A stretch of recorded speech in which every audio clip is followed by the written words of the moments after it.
Welcome to Flow into Alignment. Today I'm going to talk to you about your core, which does actually include your pelvic floor. So if you want to learn more about a gentle strengthener for your pelvic floor, watch this video because it'll help you. And you may want an exercise block or yoga block for the closer to the end of the exercise. I'm going to give you one exercise you can do while you're brushing your teeth to strengthen your core. I know, really simple, right? So grab your notebook if you need to, or just sit, walk, be in your car, whatever you're doing today, and join me as we talk about strengthening your core and also talk about your pelvic floor. So, like I just said in the intro, your pelvic floor is part of your core. And if you want to learn more about any and all of that, check out the links below for my pelvic floor workshop and also my pelvic floor course. And I just also want to say a disclaimer right here, right now. I am not a pelvic floor specialist or rehab specialist at all. I am just a person that has a degree in exercise science. So I've taken anatomy and physiology classes. I understand what the muscles are doing.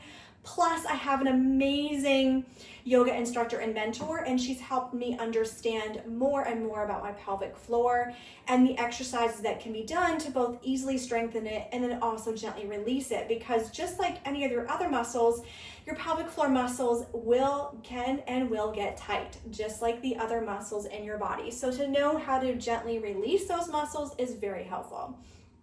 So again, check out the links below for anything with pelvic floor. But just know, it's not my specialty. Please feel free to ask me any questions that you have about the pelvic floor. Just know, again, it is not my specialty. I do not have any certifications or degrees in pelvic floor rehab. If you have concerns about your pelvic floor, please see a specialist for that. All right, so let's go into your core. So your core is made up of a lot more areas of your body than you think. Whenever you think about the core, you're always thinking about this area here, especially your belly. You're thinking, oh, my core is my belly and my abdomen. No, it is so many more areas than that. And your core actually starts here with your feet. And it starts with awareness of where your weight is in your feet so you can activate your feet properly.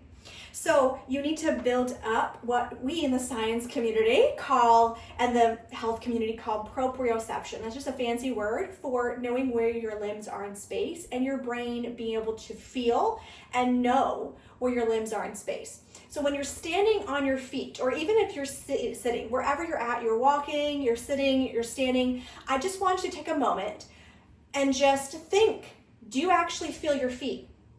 Not just like, yeah, my feet are there, but no, do you actually feel where you're putting the most pressure in your feet as you're standing, walking, or sitting? Where is the pressure in your feet? If you don't know, then you need to build up that proprioception to know where the pressure is in your feet, because it's such an important part of being able to activate the muscles in your feet, because yes, your feet do have muscles in them. And then be able to activate the rest of your core, because your feet are the foundation of your core. So building up proprioception for that is a completely different video. But we can discuss that later. So just so you know, you do want to be able to feel the pressure in the three parts of your foot, kind of getting a tripod stance. Those three parts of your feet are the big metatarsal bone of your big toe, the little metatarsal bone of your little toe, so the big bone and the little bone, and then your heel, kind of like the center of your heel or something like that. You don't want to feel too much pressure in the blade of your foot, and you don't want to feel too much pressure in the arch of your foot, especially here, because when your arch drops, your knees point in, everything goes this direction, and then it just domino effects all the way up to your spine, all right? So you want to be able to feel your feet roll out, and hopefully with magic of editing, I can kind of show you this up close after I edit this video.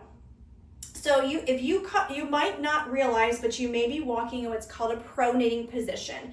Pronating is when the ankles are falling and your arches are falling towards the ground. If you have fallen arches, you're doing pronating. And you're putting too much pressure into the big toe bone.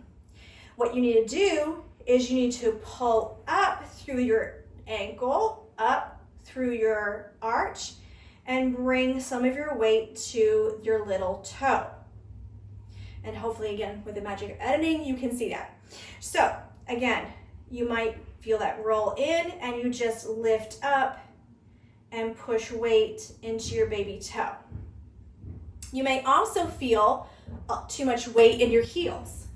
If you have too much weight in your heels, you're falling back. And so it's hot. Maybe you find yourself sometimes when you're standing or standing still, you might find your weight going back here. Maybe you don't even realize it because your glutes are really, really active. So when you stand just still, are you really gripping your glutes? If you're really gripping your glutes, most likely your weight's in your heels. If you're too far forward, out of your heels into the front of your feet, you may be working something else a little bit more. Maybe you're gripping into your toes a little bit. Maybe you're swaying in your back a little bit more, because a lot of times when we put our weight into our toes and out of our heels, we do more of a sway back because we lock our knees, we let our hips sway, and we do this number. Yeah? So that's why it's also important to know where the weight is in your feet, to feel it, because then it kind of tells you some of the things that you struggle with in the rest of your body. Maybe it's probably coming from your feet. There's also times when you're not standing well on your feet and you don't have good understanding of your feet, that you grip with your toes and you end up getting the rising of the toes like this, or you get bunions because you're rolling the big toe in to grip. So yeah, so all these different things can happen when you don't have good understanding of where the weight is in your feet. So again, I'm sorry, long, deep conversation, lecture, kind of.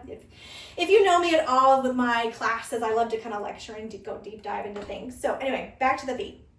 You want to build the feeling in your feet. And one way that I tell people that I have in class, in-person classes, and now through the magic of online, is you want to just shift your weight out of your heels into your toes, out of your toes into your heels. Maybe shift side to side from one foot to the other. Allow your ankles to drop towards the ground, then lift them up. Pull the weight into the blades of your feet, push them down. So just really, when you're sitting or standing, just move your weight to different parts of your feet. Bring awareness and really think. If you need to, close your eyes, put your hand on the wall so you can balance yourself. Whatever you need to do to build that proprioception.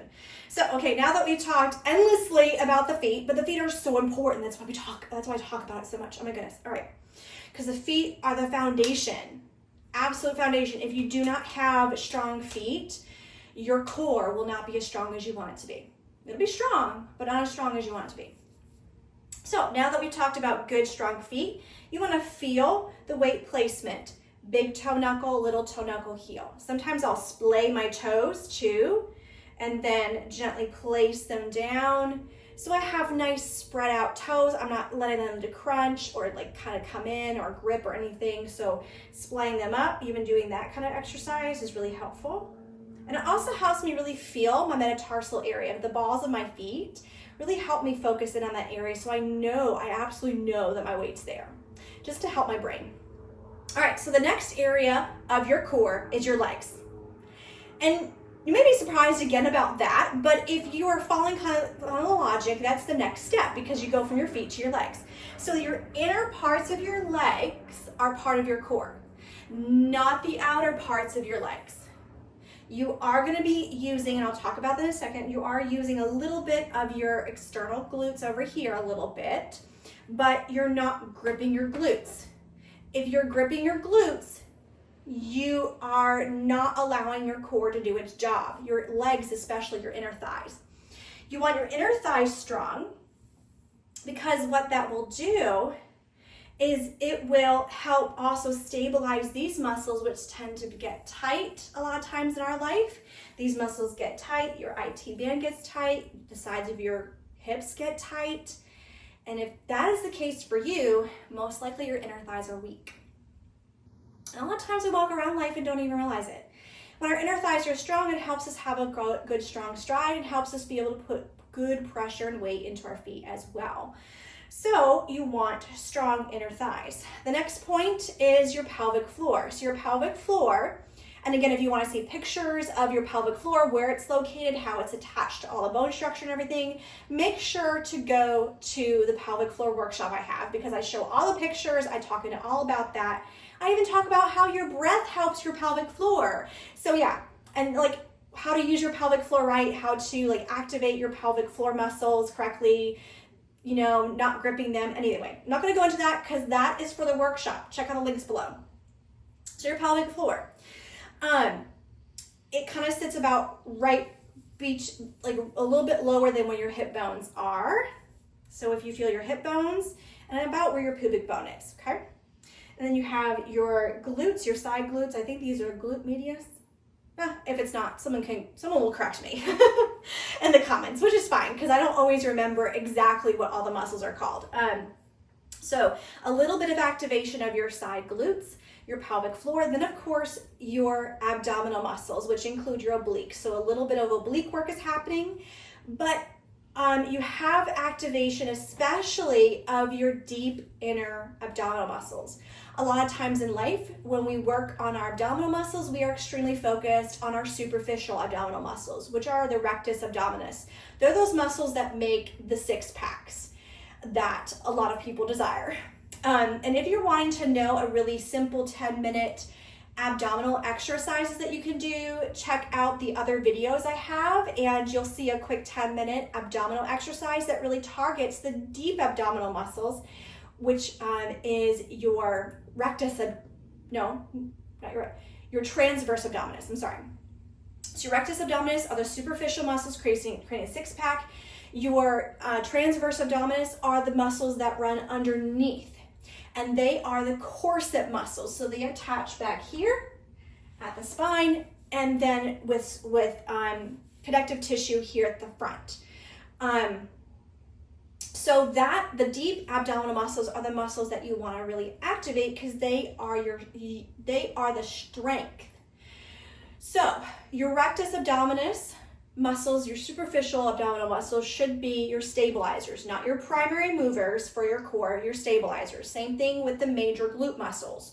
So the gluteus maximus, the big glute muscles that are on the external side of your butt, those should also be your stabilizing muscles. They should not be the main muscles when you are trying to stand and move. They are your supporting team, not your main team. All right, so all of that. So now you understand what areas make up your core. And because your transverse abdominis starts here at the lower back, a lot of times we do also have slight activation of the lower back muscles. But again, they are your supporting staff, not the main people, not the main muscles, okay? All right, so we've got feet, inner legs, especially inner thighs, pelvic floor, side glutes, and abdominal muscles. All right, so that is your core. I'm just pausing to let you absorb that. All of those areas make up your core. It's not just your abdominal muscles. So if you've ever wondered why you struggle to balance, why you struggle in some split-legged, especially high lunge, especially when you're trying to twist and bind in those yoga positions like that. So let's say the humble warrior where you bind. If you struggle binding and stabilizing yourself there, it's because you're not actually activating your true core. You're just activating your abdominal muscles. You're not using your feet. You're not using your legs. You're not using everything to do with your core. This is what makes the yoga positions achievable, is because you are using you understand that your core is not just made up of your abdomen. All right, on to the very simple exercise that you can do while brushing your teeth to work your core. It's really simple. Yoga block. This is it. Between your knees. Squeeze it between your knees and breathe. That's it. You're going to feel your belly button pull back to your spine. You're going to feel, you may not feel because your pelvic floor muscles, you may not feel your pelvic floor muscles activate because sometimes it's really hard to feel them activate. For some people, you don't really know if they're activated or not, or it just feels different. Everybody feels their pelvic floor muscles differently. But they will activate when you squeeze this block, and they will. And you'll also maybe have some more feeling of where your feet are in space. Okay, so this is this very simple exercise that you can do while brushing your teeth. Literally, just 1 to 3 minutes a day. Block between the knees. This will instantly start working your core. You don't need anything else than this when you're first starting out, how to feel where your core is, what areas of your body make up your core, all that. So then, if you were to take away the block, you want to be able to feel, again, all those muscles activate without that support of the block. It's going to take a little bit longer to do that because it just takes a little bit longer for the brain to understand how to get all those muscles activated without a support tool, without a support tool. We're not going to call it a crutch. We're not going to call it a cane because that's not what it is. It's a support tool. It's a prop. It's a useful tool. And so when you go into some of these yoga poses like the bound humble warrior, you want to feel your foot strongly activate. Your inner thighs activate as if you have an exercise ball between them and you're squeezing them toward each other. You're going to feel this hip square off and come into line. It won't open up, it'll come closed. And then you're going to feel yourself so strong that your upper body feels so light and airy. And that's what you want to feel going into something deep like bound humble warrior. Oh, and here I go wobbling. So bound humble warrior, lots of lower body strength, okay? And I didn't go into full bind because I'm not quite warm enough for that today. But again, really simple exercise. If you want more exercises, there's 3 more exercises that you can do. You can find them in the pelvic floor workshop. Again, check out the links below for that.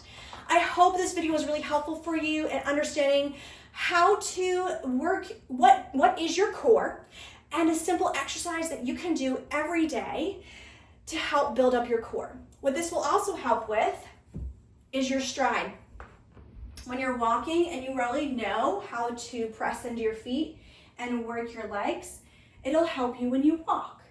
It'll help you stay strong when you're walking. It'll help you stay secure when you're standing. I guarantee you, like one of my ladies from my class the other night, she said that now when she stands, she can't help but activate her legs and her feet.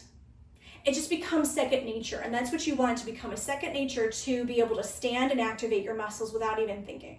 So again, hope this was helpful, and check out the links below. See you later.